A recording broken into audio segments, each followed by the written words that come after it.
I just had a random idea for an update to this game.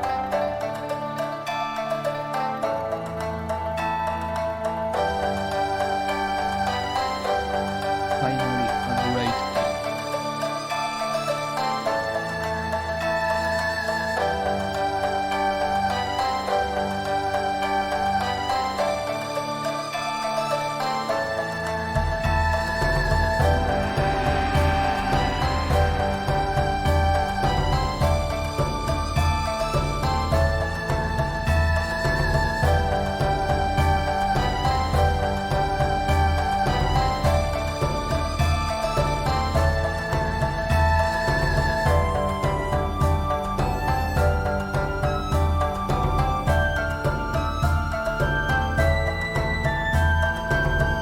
I can create a festival for each world, but I need to think what kind of activities there should be.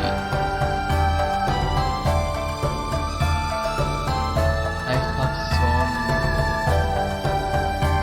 some lore stuff to base it, but I will have to think in the mechanics. Because this should be something very original, so I'm not sure how I will do it.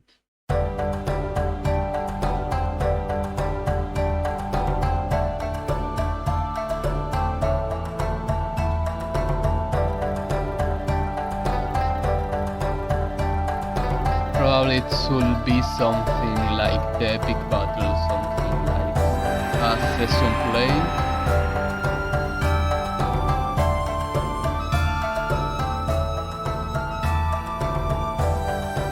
A session play that I should be able to repeat, and with some kind of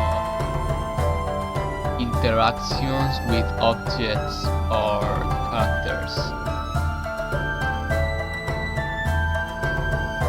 In the epic battle, there are some side quests about interacting with certain objects or characters to complete the quest.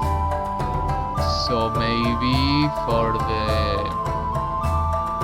the festival, I will do things like activate fireworks and do some kind of activities about the cultures. I will have to think more about it, but it looks like an interesting idea.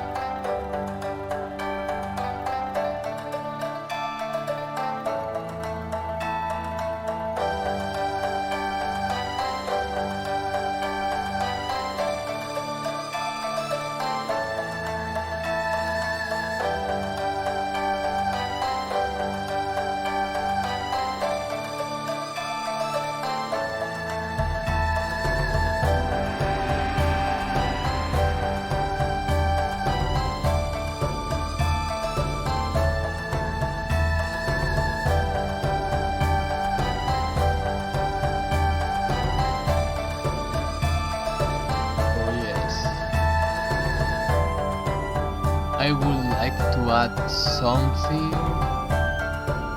to interact around the world, because there should be some things that are repeatable, but not only the crafting materials.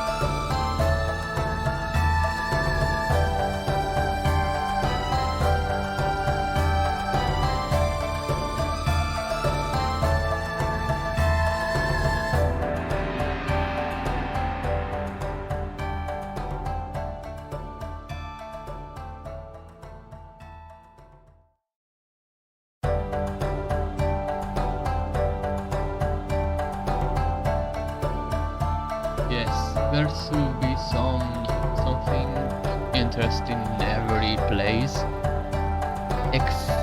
Excluding the only interesting things for now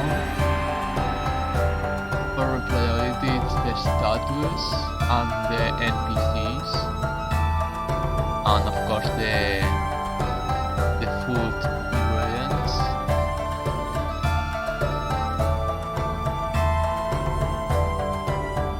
I think there is a knife here,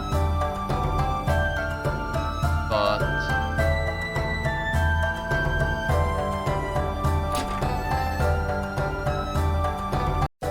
maybe there should be some kind of activity, but my maps.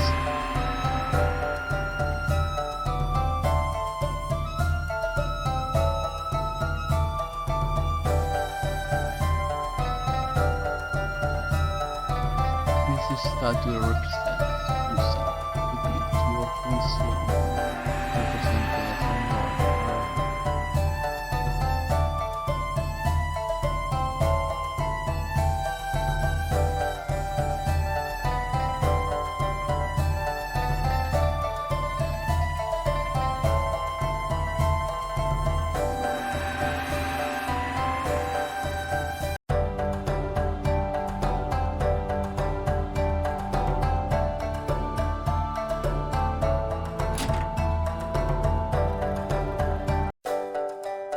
In the main buildings there are something like these rivers. Through the cosmos I leave a trail, feel yourself lucky if you see Pataman.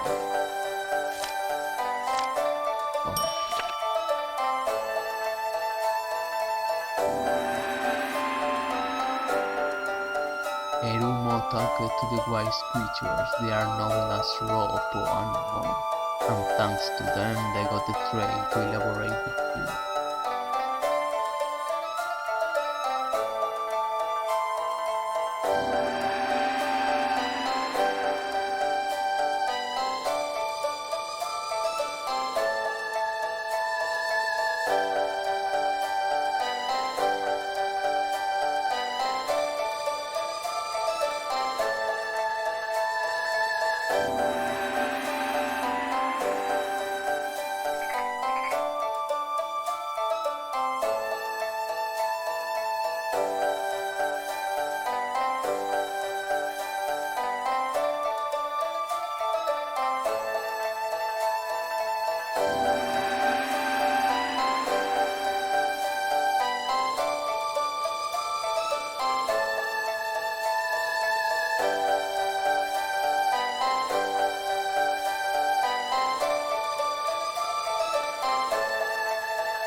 Hard to make all these areas worth revisiting once you have visited them once. But this is the same problem that all the games have anyway. So I don't know.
there are some mistakes, some misspellings. I will correct them.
I hope the music is not boring. I feel just more like playing.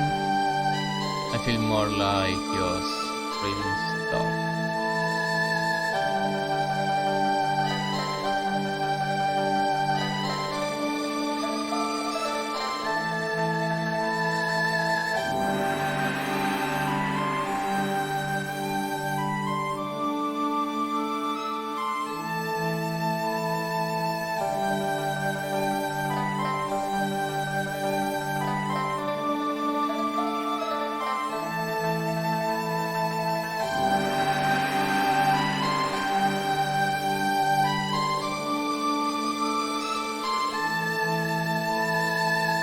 annoyed Millani, so I'm just going to check a bit the story of.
Oh, hello, cylindrical cake.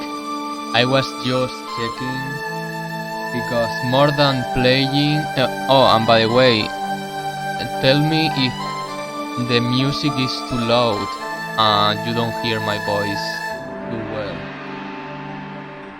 so I can adjust it. I was just because I feel that more than play, I feel more like for talking about the stories.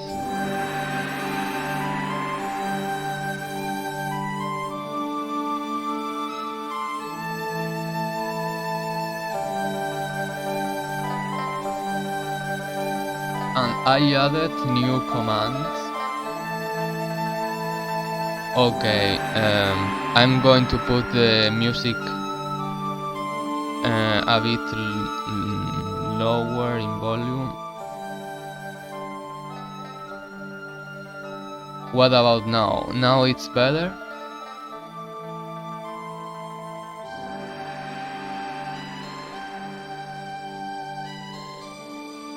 Great. So I have added new commands for the story, and you can check the new commands in the about section, but let me show one. If you type Alentë lore, it should say something. Yes, it works similar to the hard history command.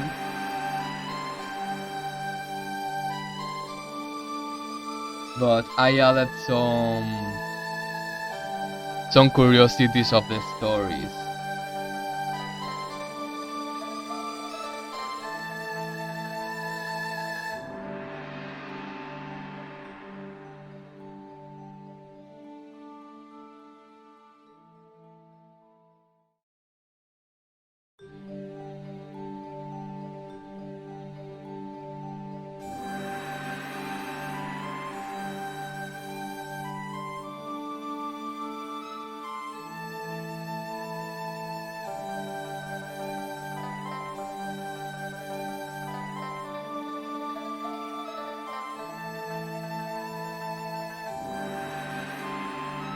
Oh, I just noticed that when I'm not in the game, the animations don't work. What language do the people of Alentë speak? Each one has its own language. So this is the world of Millanin, and in Millanin live the people known as the Misange. And here they speak the Misa language. This culture is pretty much inspired in Chinese and other Asian uh, cultures. I was just checking the story.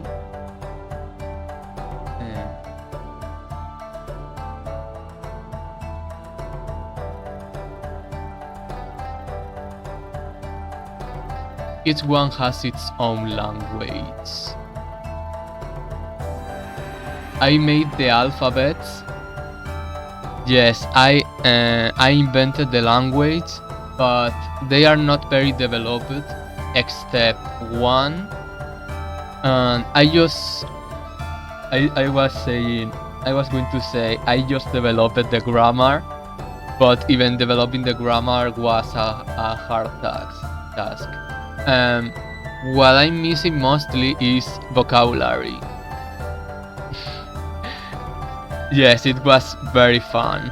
I miss vocabulary because I made the prototypes for some poems, but as I have only written the first book, for now I just have a lot of vocabulary for one of the language, for the language of the first culture.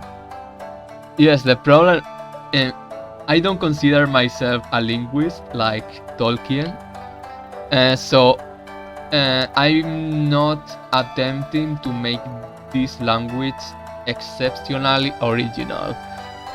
So for the vocabulary, I am, as each culture is inspired in some real cultures, then for the language, I just did the same. I took two or three languages, like real language, and I use this language to create vocabulary, but even doing like that is a hard task because the grammar has to make sense with the vocabulary, and adding new vocabulary, even if it is based in a real language, is tricky because it can sound weird if it is too different to the feeling of the words. I'm not sure if I'm explaining well, but to make it look like having sense, like to make it feel natural, is a hard task. I think this is the hardest task. And recently I was revising ancient Egyptian art. What is Bulgarland or artworks? Is this some websites? I have no idea about this. I'm going to save that.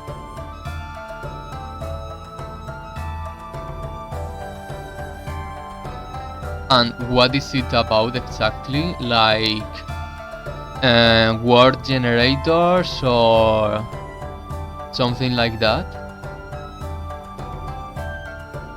To create vocabulary, mostly I just use dictionaries or Google Translate just to know how certain word is said in certain language, and then I make my own word based in that, and trying to make it logic with the grammar.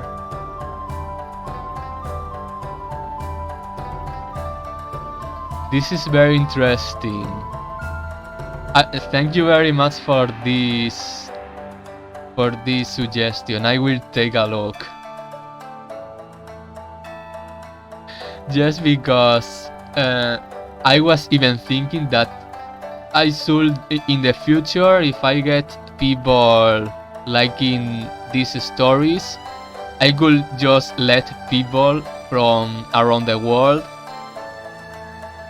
Whoa, really? I don't know if you already told this. I think you already told it, but not sure. maybe it doesn't surprise me because you can pronounce many languages. So I was thinking that in the future I could just let people contribute with their own words. Like if one of my language is inspired in Chinese, then I should let Chinese people to do the vocabulary. But this suggestion that you said are also very nice.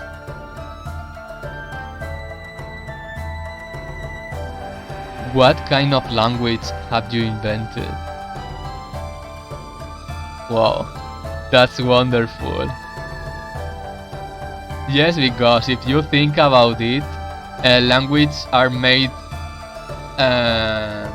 from people. Sure, please share the links. I am very interested in checking it. Language is not a major feature in my stories, but it's part. A language is part of the culture, so everything that is part of the culture is interesting to work on it. So I would like to check those links.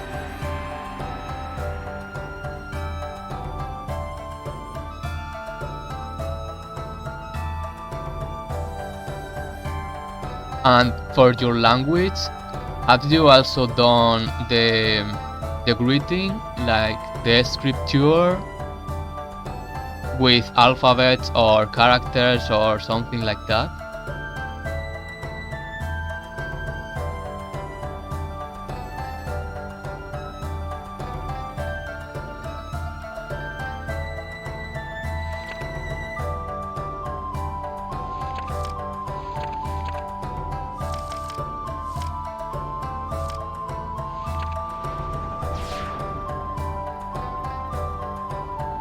That's fine.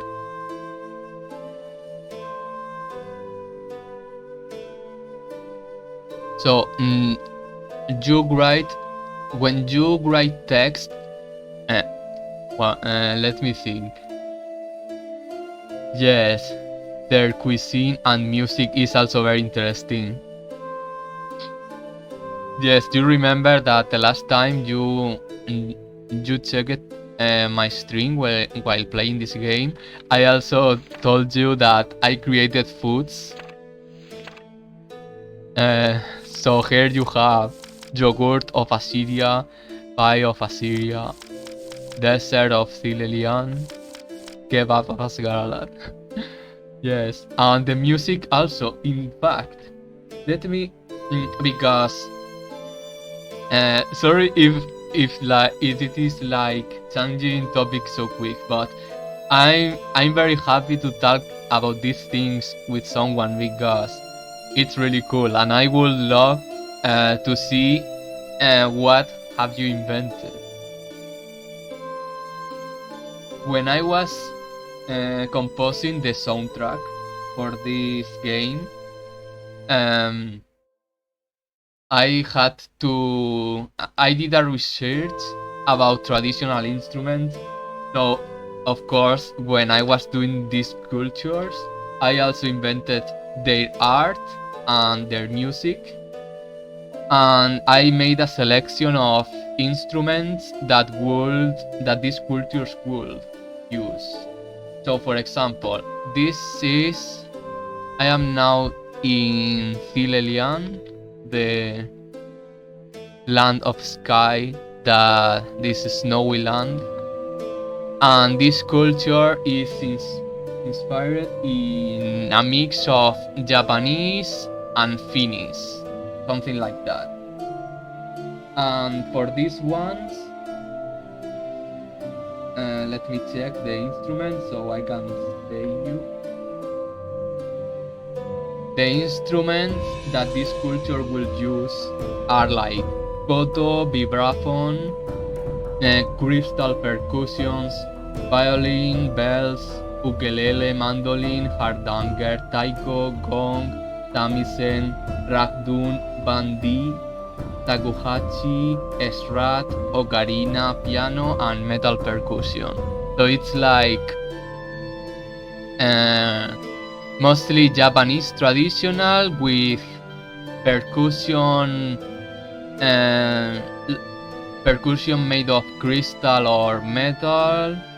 Mm, the ocarina also because the ocarina is mostly because I have an ocarina that precisely I bought from Isom Music, and I like very much the sound because it reminds me to an owl, like the ocarina that is sounding in the music now. The ocarina sounding is a virtual instrument, but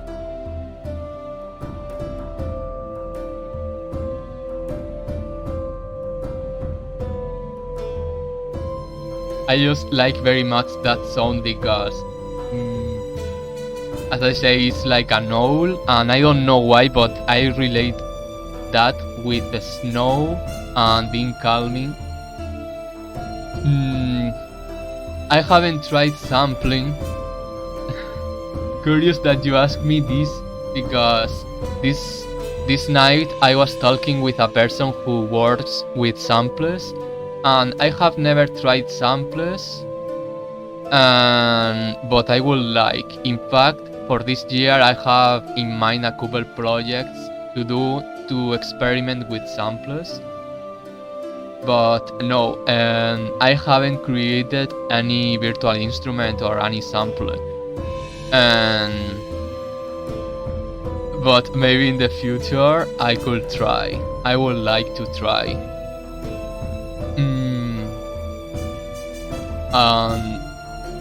So we were talking about the instrument. Yes, the problem about sampling my instruments is that I will need a very good microphone. So this is the one of the main reasons why I don't want to create virtual instruments myself, for now at least. But maybe in the future, when I have better gear, I can create. I would love making a virtual instrument of Erhu by myself. It will be a very hard project, I think, because Erhu has a lot of articulations with the slides and the vibrato, but I think it can be fun. But this is a project like for the very, very far future.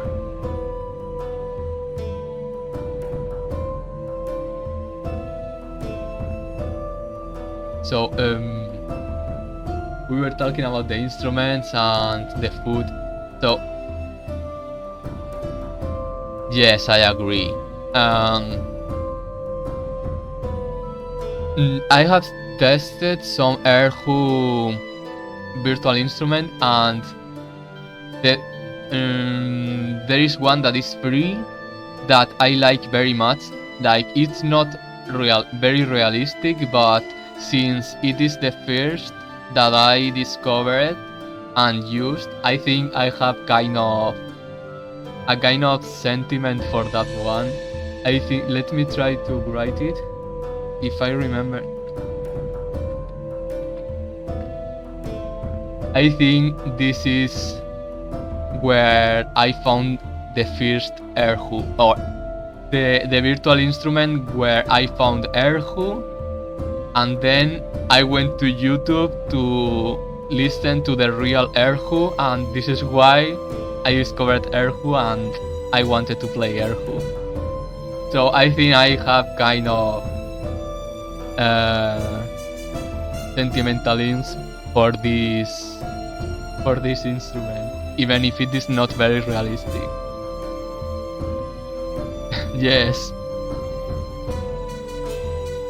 And as I was saying, please, if you have any website where you share your language, your cuisine and music for culture and such, I would love to take a look. I really enjoy this kind of things.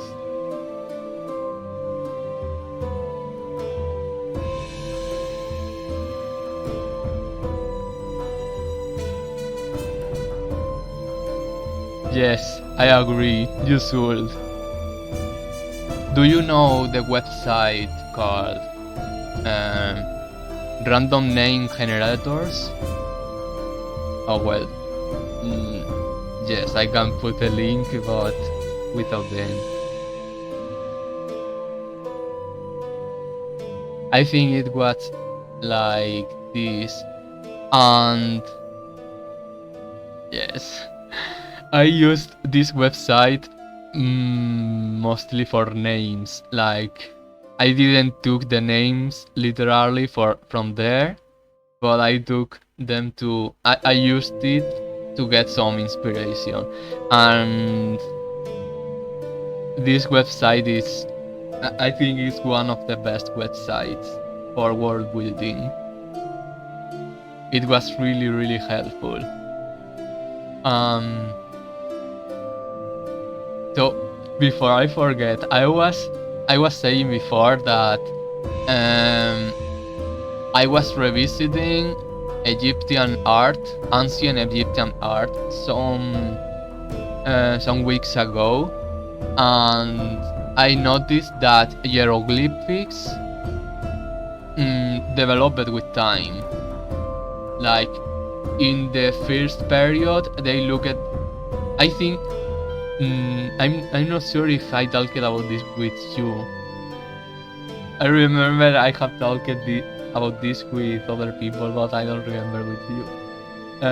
But it's like Chinese characters developed also with time. The earliest versions of the characters look very different to the modern versions. So for Egyptian hieroglyphics, it's the same.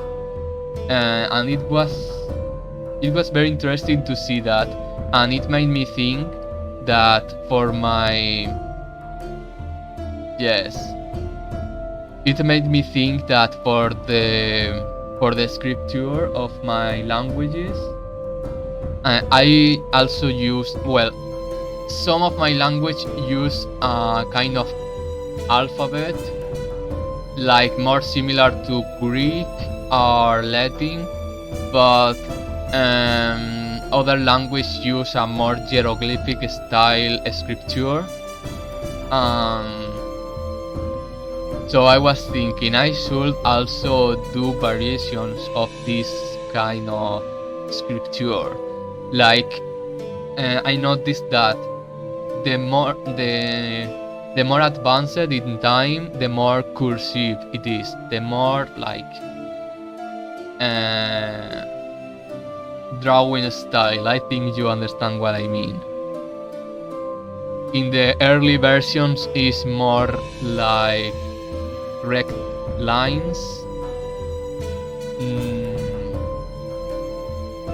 I think you understand. I'm not very sure how to explain.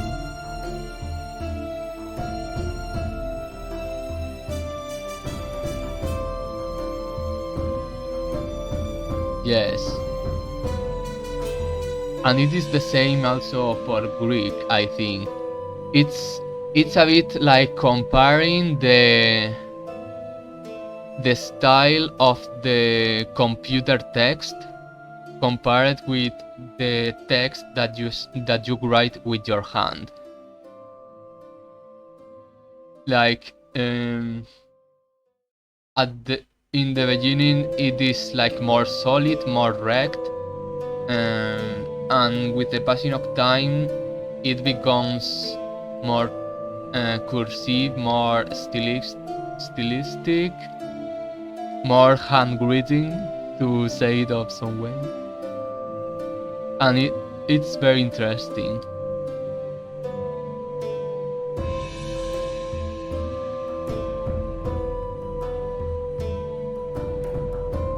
So I wanted to ask, you say that in your language you write with Latin alphabet, but have you created a different way to write your language, like a custom alphabet or something like that?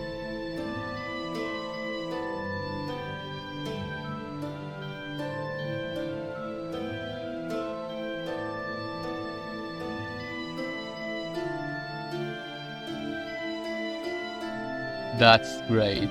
I love making custom alphabets. I think the first time I experimented with that was when I was in high school. This is not exactly a custom alphabet, but I think it started like this. When I was in high school, I studied Russian for a bit, just because I wanted, and I remember that to learn the Cyrillic alphabet, I wrote the Spanish text, but in Cyrillic. So it's like written in Spanish, but using the Cyrillic alphabet, and that was very useful because until this day I still can read Russian. I haven't forgot it. My knowledge of Russian is very limited, but I can read Russian.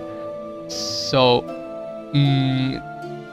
in those times, it made me think that this is a good way to write text and that other people can't read. So it's like secret text. And I think this was the beginning. Yes. Distinct alphabets. Can you say an example? For my conlangs, I have taken inspiration from Greek and Norse runes, Japanese characters, Egyptian hieroglyphics, Chinese characters, Arabic scripture, and ancient Mesopotamian scripture.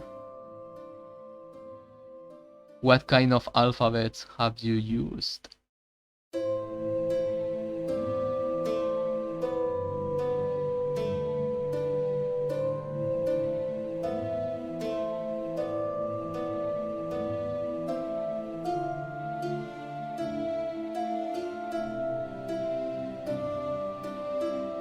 I can't see that in computer, but let me check in phone.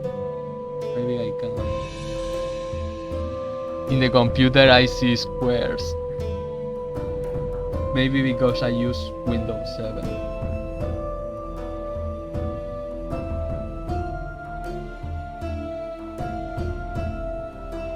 Can you copy again the text, please? Because I lost the chat in phone. Just copy again. This is what it looks like, and copy again that fragment, so I can check in phone. Okay. What? This looks like. Is this Greek? Ancient Greek, or what it is? It looks like a Old Italic, okay.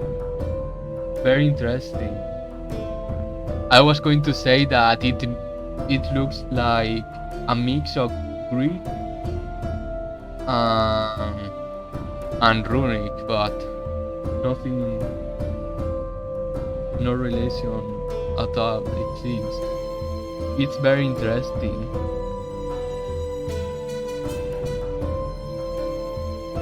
I see you have good knowledge about language. This is the first time that I hear about the existence of this language.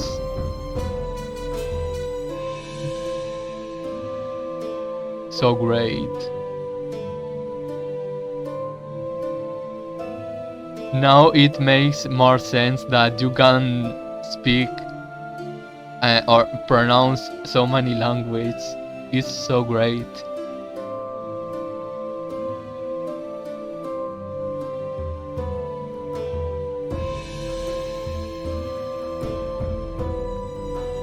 I'm very surprised, and I would really love to check your stuff. Yes, but you took the effort on so many languages. I just can pronounce German, Um, Russian also. I have tried Finnish. I have tried Chinese, but Chinese very bad. And I think that's all. Oh, and also a bit of Norwegian and a bit of Old Norse. And that's all. I haven't tried more. I think I tried a little bit of Japanese, but not a lot. Yes, trying new language is always very fun.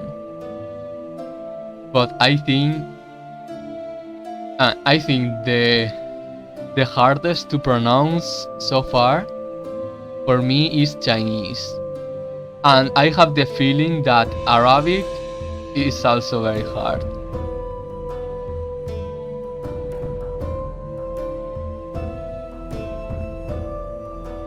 Have you tried to pronounce Arabic?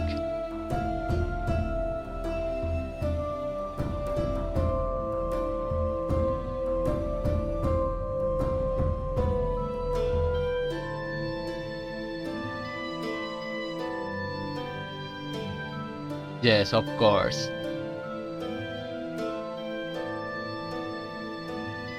I still can't pronounce the Chinese E. It's something like but I do it very bad. When I try to say words with E in Chinese, I just say the typical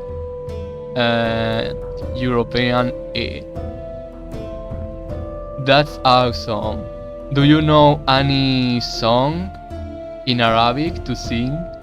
If you don't, you should learn any song to sing in Arabic. Oh, like that. What words? Like, for example, thank you in Chinese is xie xie, but the way I pronounce the E is not correct. You should learn. I would love to hear you singing in Arabic.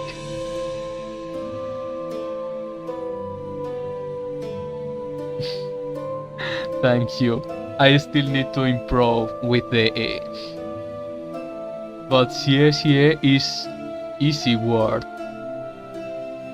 If for harder words with that vowel, I just do it very bad.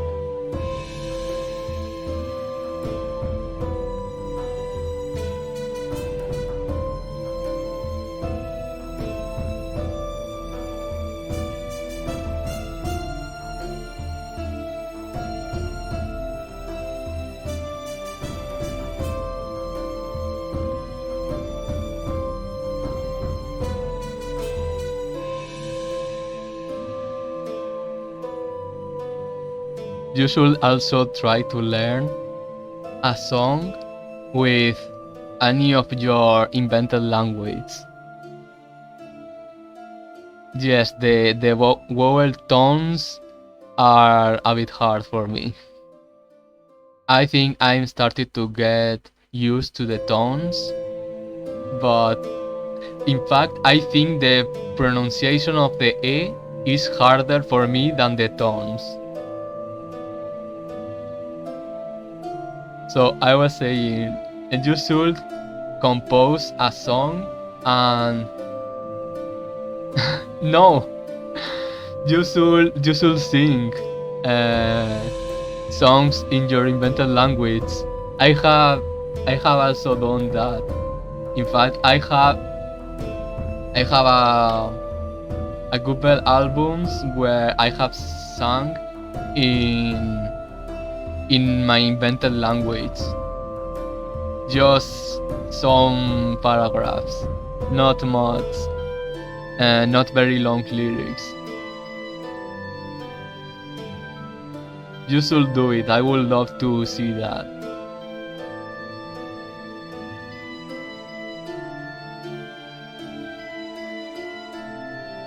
Why do you think it is embarrassing? I think it's very original.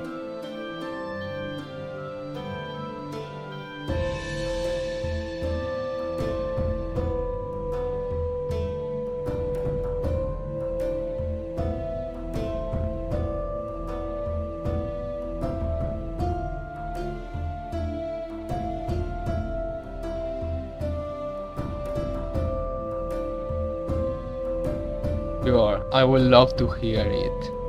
Remember that the soundtrack of the Lord of the Rings movies have the choirs in the language of Middle Earth.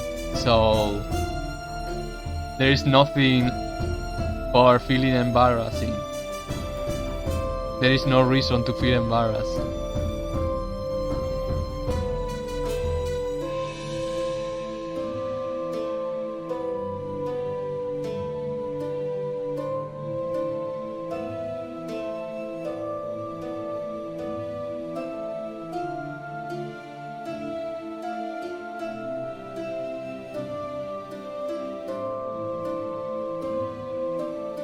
A long fact.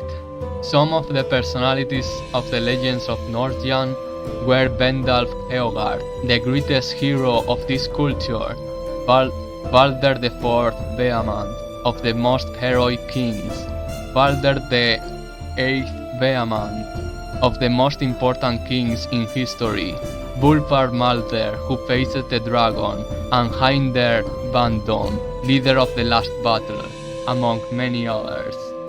The world of Nordjan. Oh, I don't have power, but I can change the character. I want to travel to Nordjan.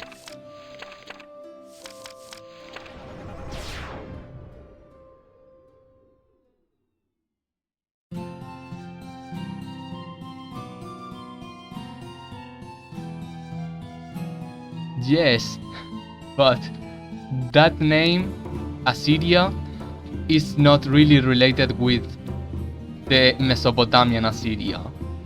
The name of Assyria has its story. It is because at the beginning it was Assyrian. Let me write it.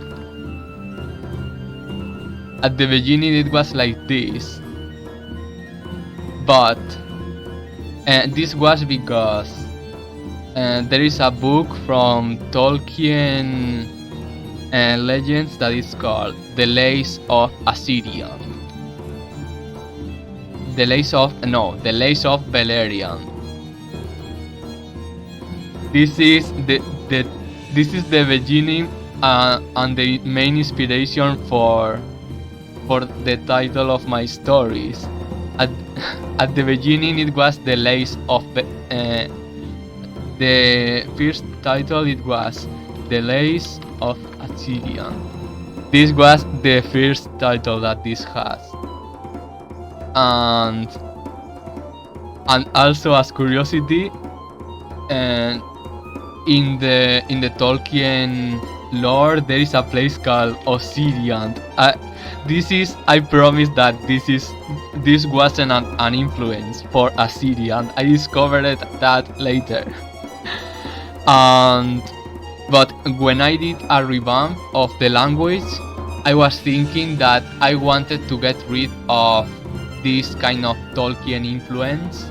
So this was one of the greatest decisions for me, and it took a little bit of time to get used to that. So it was Assyrian at first, but I removed the ND, so it turned to be Assyria. I just removed the last two letters just to break this influence from Tolkien. And this decision not only affected Assyrian, it also affected the countries of the world and even the cities of the world. For example, just to say the name of a city, at the origins it was Nimnoan, but I changed it into Nimnoania. This is just the name of a city in Assyria. At the beginning it was Nimnoand, but when I did the revamp of the language, I changed it to Nimnoania. Yes, that of Assyrian was accidental. So this is the reason why it is Assyria. And it has really nothing to do with the Mesopotamian Assyria. And when I changed the title of the word Alentë, so I said it was the lace of Assyrian at the beginning, but then I changed it to the lace of Alentë. And this is the word Alentë is Alentë is the nebula. Let me show you in the stream because I have it as background. So this is the Alentë nebula, and in this place is where the worlds are. So I just at the beginning Assyrian was the main world, but with the passing of time, when I developed the stories of the other worlds, I thought that all the worlds are important, so I should change the title of the general title for everything. So I just got to this word Alentë, and this is why I changed the title to the lace of Alentë. This is the process of how the names changed. And other people have also said me that Assyria is very similar to Mesopotamian Assyria, but I think after explaining this origin, it doesn't relate too much. And also, Assyria is the world inspired in Greek and Roman cultures. So when you are in the world, at least for me, I don't know if because I'm the creator or because I'm used to the language and such, but when I just enter the world and I see the names, the names of the characters, the names of the cities and such, it doesn't really feel Mesopotamian. It feels more Greek or Latin. Maybe it's just my perspective, but I don't know. I hope once explaining the origin of the word, or just with the context. Yes, but Daggett doesn't seem. If you tell me Daggett, it reminds me more precisely to Mesopotamia instead Russia. This conlang, what influence do you have for it? Did you think in any real language or past language when you were thinking in that, or one or many language or something like that?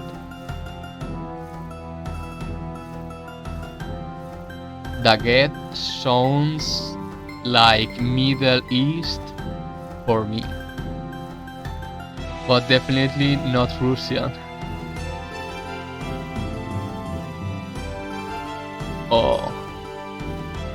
Oh yes, it makes sense too. Like Siberia, yes, it makes sense too. But yes, exactly, it doesn't remind me to Russian at all. So Siberia, yes, I can understand that, but not Russia.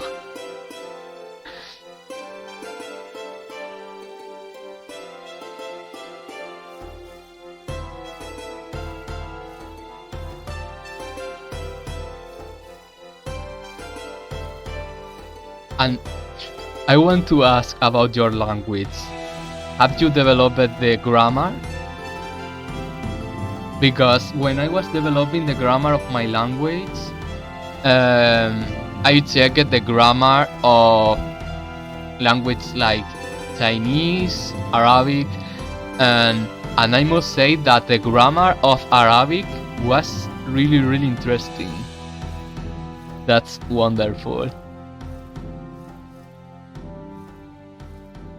I remember from when I was reading the grammar of Arabic, like using prefix for verbs. I think it was the first time that I saw that. It was really interesting. I suppose that with your knowledge in language, you might have checked the grammar of Arabic. If you haven't, you really should. It's really interesting.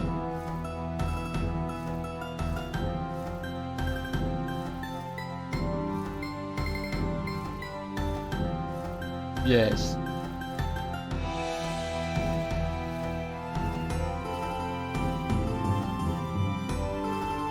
I think from all the grammars that I have read, the grammar of Arabic was the most interesting. I felt I learned many different things with that.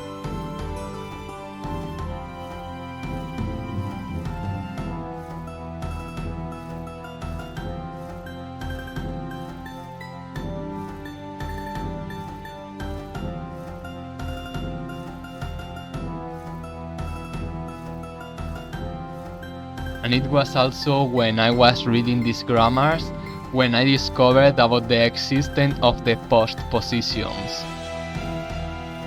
It was also very interesting to read about that. Yes, please send me, because the language that I invented,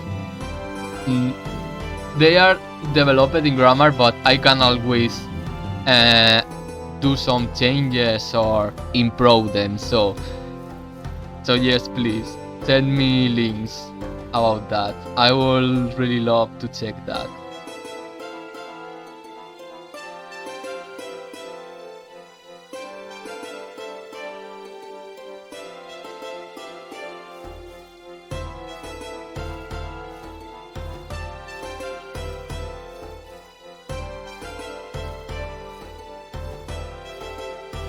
Sure, thank you very much.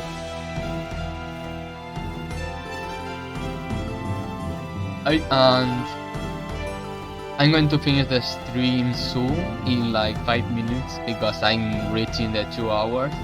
Later, I'll do a stream with Erhu, but I want to say a last thing about the culture stuff, because as I studied art history, I really enjoy imagining the art of fantasy cultures. And when I was doing the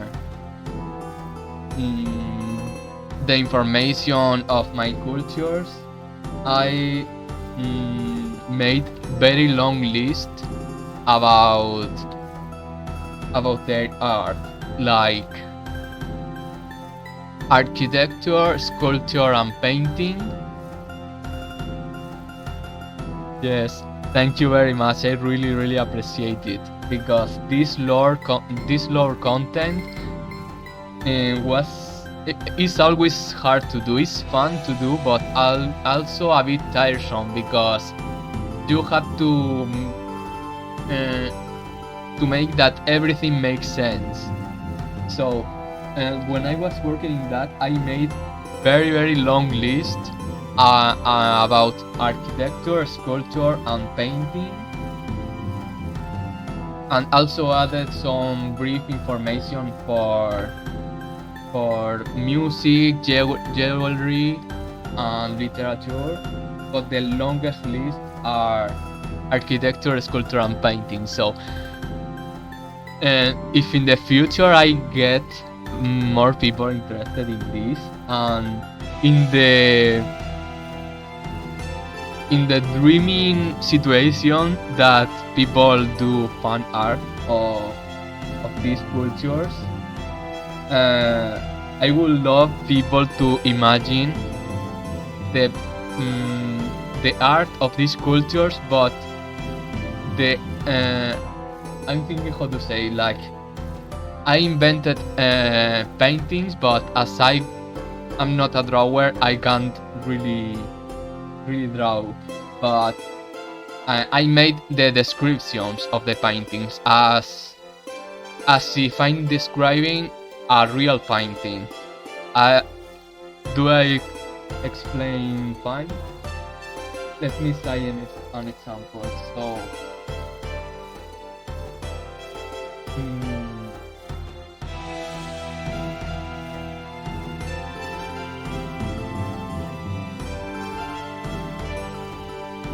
I have, for example, walls of the dragons of the theater of Gonzing.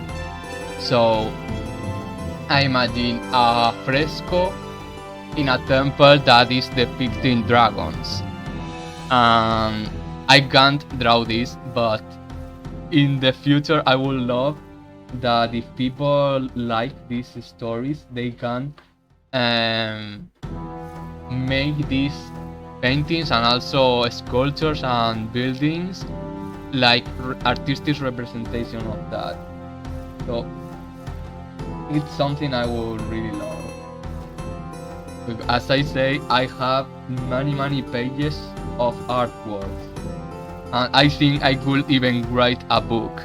I could write an art history book about these cultures very easily, as if I'm doing a book about ancient Egyptian art, and I tell what are the main artworks of the periods of ancient Egypt.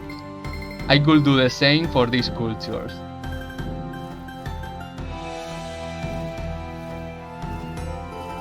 Yes. This is one of the side books that I would love to do with time.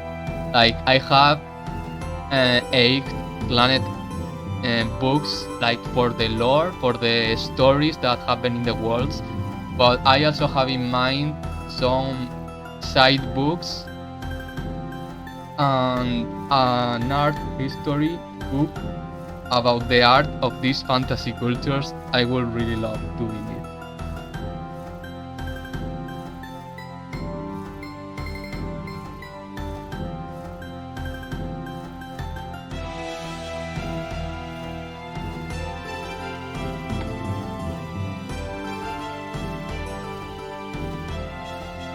So before finishing the stream, I'm going to read one of the big descriptions of artworks.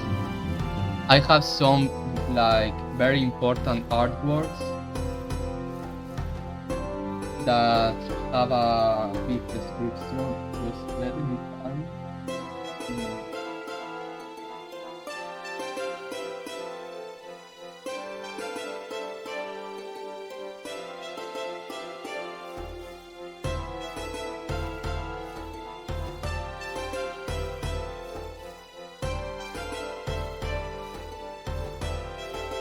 Yes, I found it. Yes, I'm also sure about that. It's very interesting. So yes, let me tell this. So in the sensitive period in Assyria, because this is another thing, and the cultures also have art history periods. Like, in Assyria, it is archaic period, classical period, and sensitive period. So in the sensitive period, that it is, you can compare sensitive period to Hellenistic Greece, and I have in there.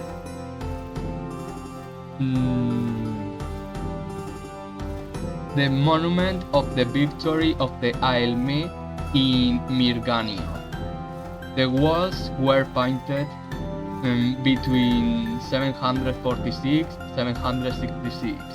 In them, it is told the history of Assyria of the first era. When you enter the monument, in the front it is the painting of the heroes. At the left it is the painting of the fall of Mosiras, and at the right it is the painting of the death of Mosiras. In the entry door, there are two sculptures. A sculpture of Melninas and a sculpture of Semitayal. This is also iconography. I don't remember right now. It's Melninas. I think it is the representation of thinking, and Semitayal, I think it is the representation of feelings. The characters that are closer to the door are the first heroes, starting with Sinayel and Dimeros, one at each side, and then it is divided between the heroes of Miseria and the heroes of I have here the old names. The heroes of the west and the heroes of the east, until finally reach the painting of the heroes where there are one at each side, Argomaes and Nerese. Argomaes and Nerese, and together with the paintings there are two statues of Assyrias, the representation of victory. Together with the painting of the fall of Mosiras and the death of Mosiras, there are two sculptures of Serineda. That this is another virtue. So I have descriptions like this about the iconography. I want just to say briefly. Representations of the virtues, the most complex of the iconography of the Aelme. It is divided in various representations. Assyrias is the virtue of hope. It is the most important virtue, and it is represented as a woman similar to Nisiriel with wings. So the representation of Assyrias is something like the Greek Nike. Then it is the representation of Asias, the virtue of thinking. It is represented as a man in thinking position, something like the thinker of Rodin, if you know this culture. Then it is Melninas, the virtue of memory. It is represented as a man of middle age, like adult, with attributes like hand clock. I don't know what is said in English. Like, do you understand sand clock? I don't remember now how it is said.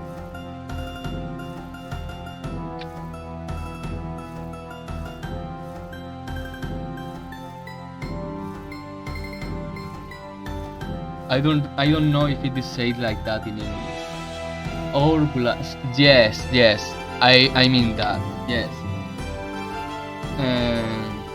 So Melninas, the virtue of memory, represented with attributes as hourglass or sun. This is another thing that I don't know how to say in English. Hourglass, but like with sun, like sun clock. Sorry. Do you know how it is said, this one?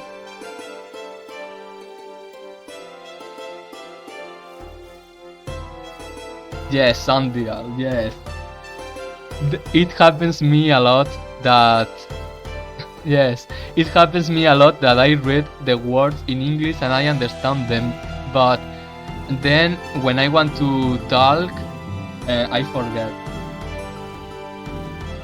Then it is the representation of Serineras, the virtue of sentiment.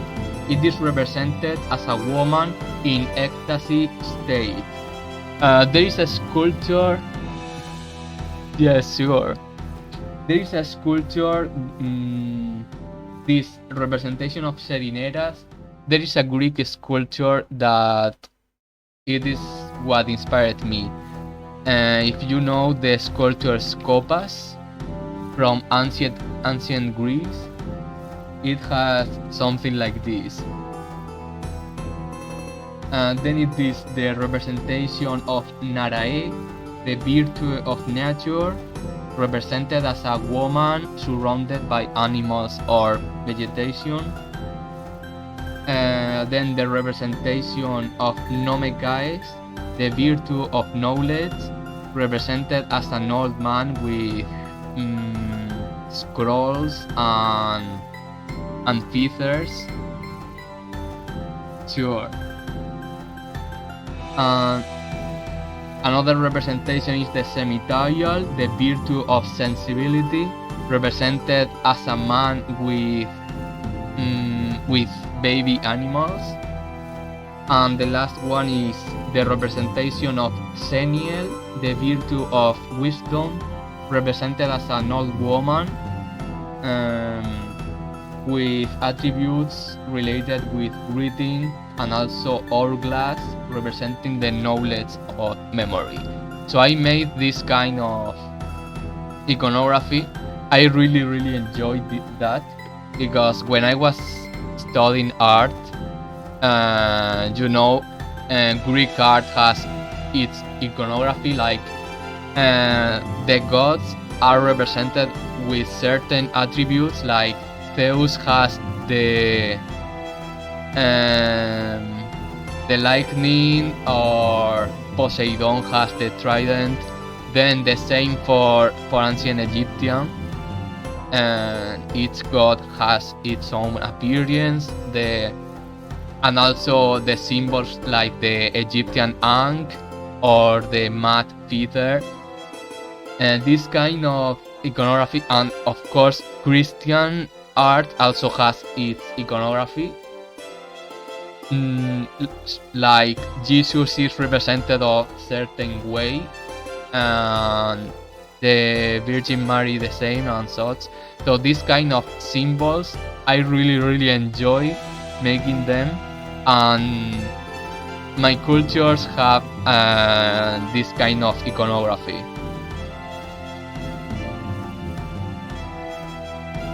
For me it's very interesting.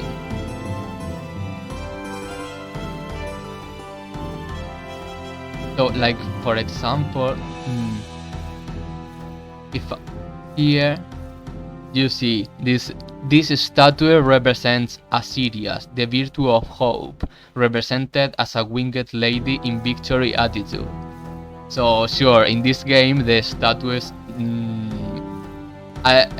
they all look similar, but with this text I can let the imagination of the player to do its work.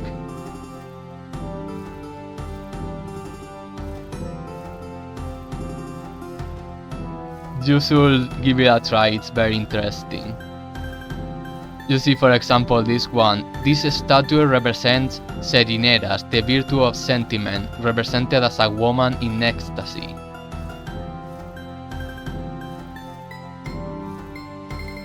The iconography is, as I say, is more related to the culture and how they represent certain values.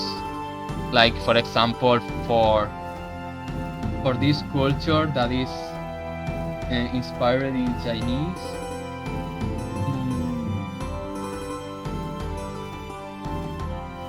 and this culture is like very wise with medicine. So I have here much less than in the Alentë, but it has the representation of the knowledge of medicine and chemistry. It is the representation of Kusanu, represent the wisdom in all the fields, represented as an old man or woman. The representation of Ningen represents the spirit and the emotions, represented as a man or woman in ecstasy. Representation of Pusin represents the purity and also life and healing, represented as a beautiful woman that is naked or half naked. And the last one, the representation of Janisan, that represents the knowledge of medicine and chemistry, represented as an adult man.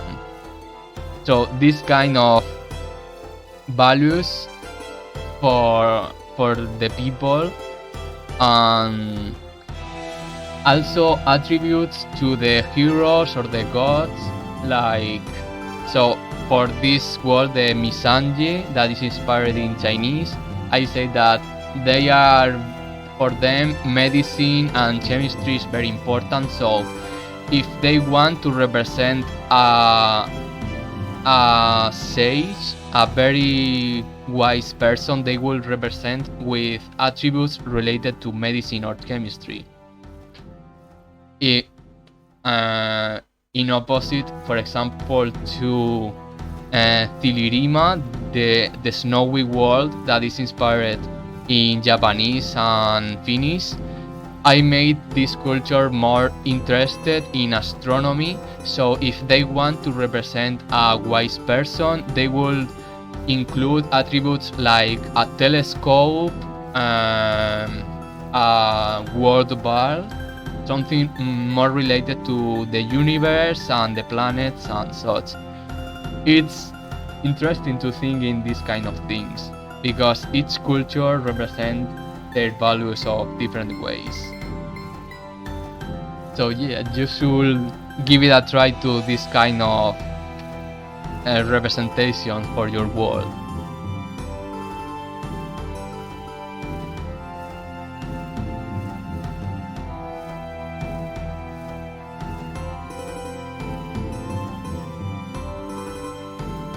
When you do, I would really love to check it. I enjoy very much this kind of information about the cultures.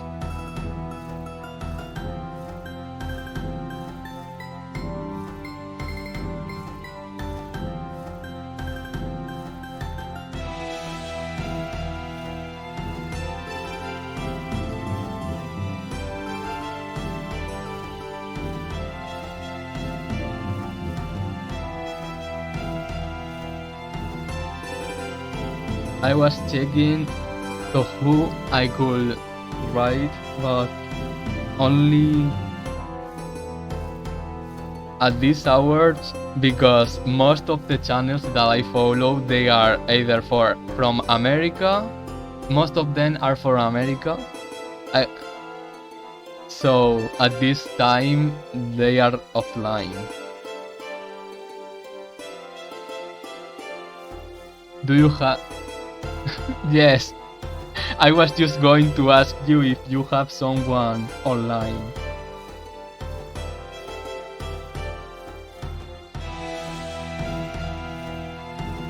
I'm going to check online.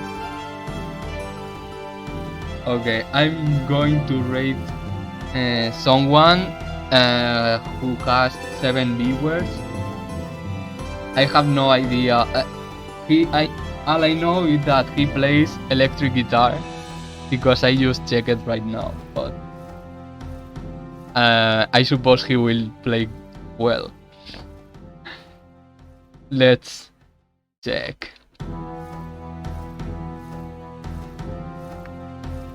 And thank you very much for coming. I hope you can come later for the Erhu stream, even if just a little bit.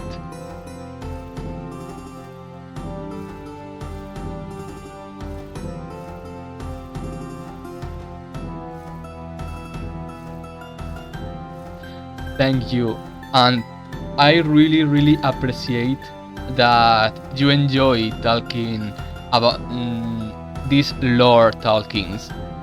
For me, it's wonderful. I'm just wordless because I think this kind of talkings is something that I have been wanting to do since I started reading this, and it was 5 years ago. So I'm wordless. I'm very, very grateful for this. So thank you very much.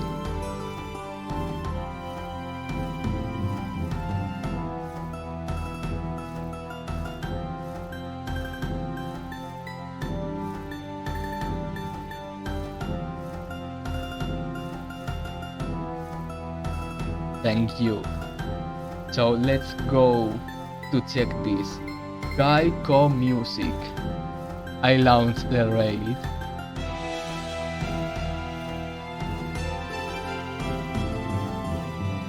See you around and later.